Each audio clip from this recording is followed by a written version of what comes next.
Hello, my name is Cheryl. I'm here to recite Dr. Martin Luther King Jr.'s speech, I Have a Dream. This speech was delivered on August 28th, 1963 in Washington, D.C. This speech is very monumental to this day on peace and equality. So much is going on through the world. We can all take a look back on Dr. King's speech to relive moments that happened then and relate them to present times now. I am happy to join with you today in what we will go down in history as the greatest demonstration for freedom in the history of our nation. 50 years ago, a great American in whose symbolic shadow we stand in today signed the Emancipation Proclamation.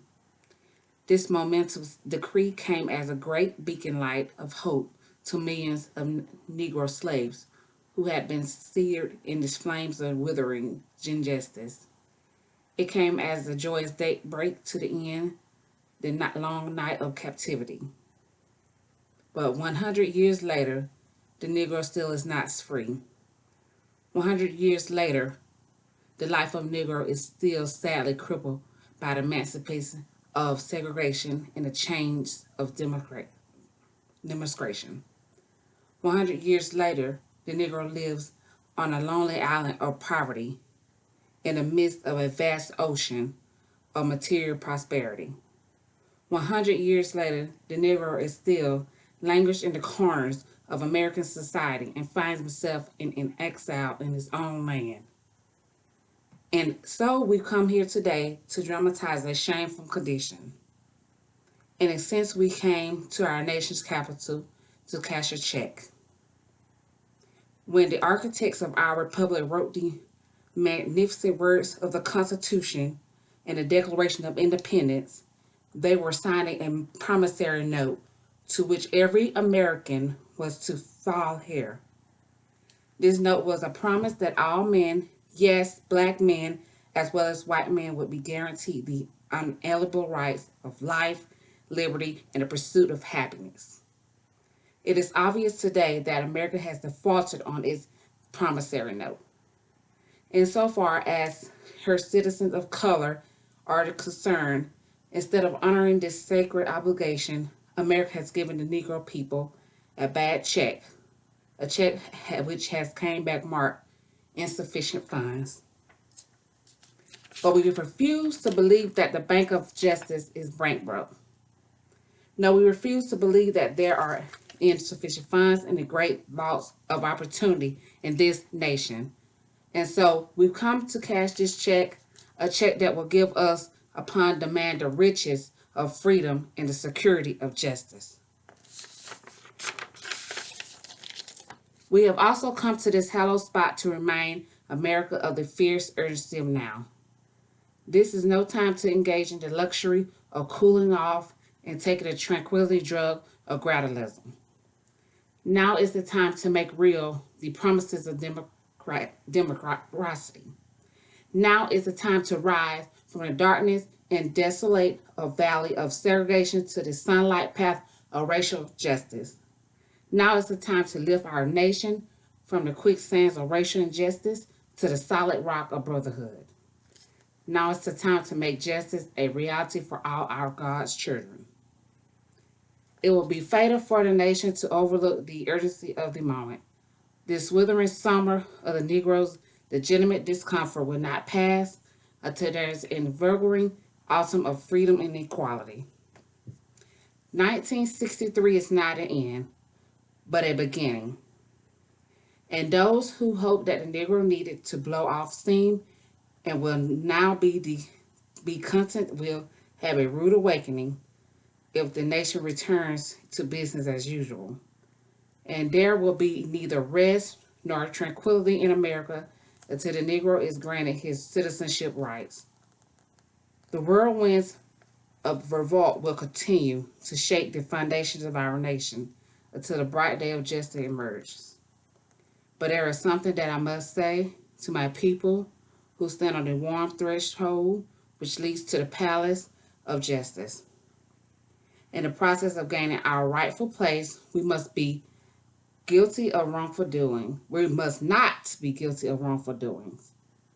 Let us not seek to satisfy our thirst for freedom by drinking from the cup of bitterness and hatred. We must forever conduct our struggle on the high plane of dignity and discipline. We must not allow our creative protests to degenerate into physical violence. Again and again, we must rise to the magnificent heights of meeting physical force with soul force. The marvelous new materialism which has engulfed the Negro community must not lead us to a distrust of white people, for many of our white brothers are, as evidenced by their presence here today, have come to realize their destiny is tied up with our destiny. And they have come to realize that their freedom is inextricably bound to our freedom. We cannot walk alone. And as we walk, we must make the pledge that we shall always march ahead. We cannot turn back. There are those who are asking devotees of civil rights, when will we be satisfied? We can never be satisfied as long as the Negro is the victim of the unspeakable horrors of police brutality. We can never be satisfied as our bodies, heavy with the fatigue of travel, cannot gain lodging, and our bodies heavy with the fatigue of our lodging in the motels of the highways and the hotels of the cities. We cannot be satisfied as long as the Negro's basic mobility is from a smaller ghetto to a larger one. We can never be satisfied as our children are stripped of their selfhood, robbed of their dignity by signs stating for whites only. We cannot be satisfied as long as Negro in Mississippi cannot vote and a Negro in New York believes he has nothing for which to vote. No, no. We are not satisfied, and we will not be satisfied until justice rolls down when waters and righteousness like a mountain stream. I am not mindful that some of you have come here out of great trials and tribulations. Some of you have come fresh from narrow jail cells, and some of you have come from areas where you quest for freedom, left you battered by the storms of persecution and staggered by the winds of police brutality. You have been the veterans of creating suffering, continue to work with the faith that unearned suffering is redeemed. Go back to Mississippi, go back to Alabama, go back to South Carolina, go back to Georgia, go back to Louisiana, go back to the slums and ghettos of our northern states, knowing that somehow this situation can and will be changed. Let us not wallow in the valley of despair. I say to you today, my friends, and even though we face the difficulties of today and tomorrow, I still have a dream. It is a dream deeply rooted in one American dream. I have a dream that one day this nation will rise up and live out the true meaning of its creed. We hold these truths to be self-evident that all men are created equal. I have a dream that one day on the red hills of Georgia, the sons of former slaves and the sons of former slave owners will be able to sit down together at a table of brotherhood. I have a dream that one day, even the state of Mississippi, a sweltering state with the heat of injustice, sweltering with the heat of oppression, will be transformed into an oasis of freedom and justice. I have a dream that my 4 little children one day will live in a nation where they will not be judged by the color of their skin, but by the content of their character. I have a dream today. I have a dream that one day down in Alabama with the vicious racism, with this governor having his lip dripping the words of interposition and nullification one day, right there in Alabama, little black boys and black girls will be able to join hands with little boys and little white girls as sisters and brothers. I have a dream today. I have a dream that one day every valley shall be exalted and every hill and mountain shall be made low. The rough places will be made plain and the crooked places will remain straight.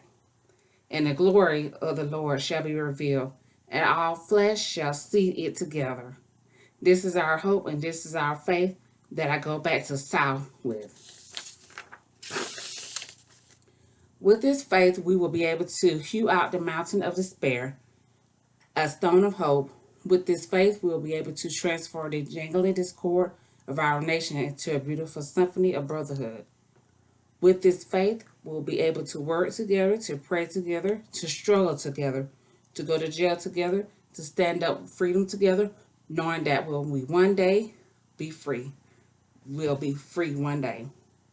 And this will be the day when all God's children will be able to sing with new meaning. My country is of thee, sweet land of liberty. Of thee I sing, land where my fathers died, land of the pilgrim's pride. From every mountainside, let freedom ring. And if America is to be great a nation, this must become true. And so let freedom ring from the prodigious hilltops of New Hampshire. Let freedom ring from the mountains of New York. Let freedom ring from the hiding Allegheny of Pennsylvania. Let freedom ring from the snow-capped Rockies of Colorado. Let freedom ring from the curvaceous slopes of California. But not only that, let freedom ring from the Stone Mountain of Georgia. Let freedom ring from the Lookout Mountain of Tennessee. Let freedom ring from every hill and molehill of Mississippi. From every mountainside, let freedom ring. And this happens when we allow freedom ring, when we let it ring from every village and every hamlet, from every state and every city. We'll be able to speed up that day when all of God's children, black men, white men, Jews and Gentiles, Protestants and Catholics, be able to join hands and sing in the words of the old Negro speech, free at last, free at last. Thank God Almighty, free at last. Thank you all for for participating in this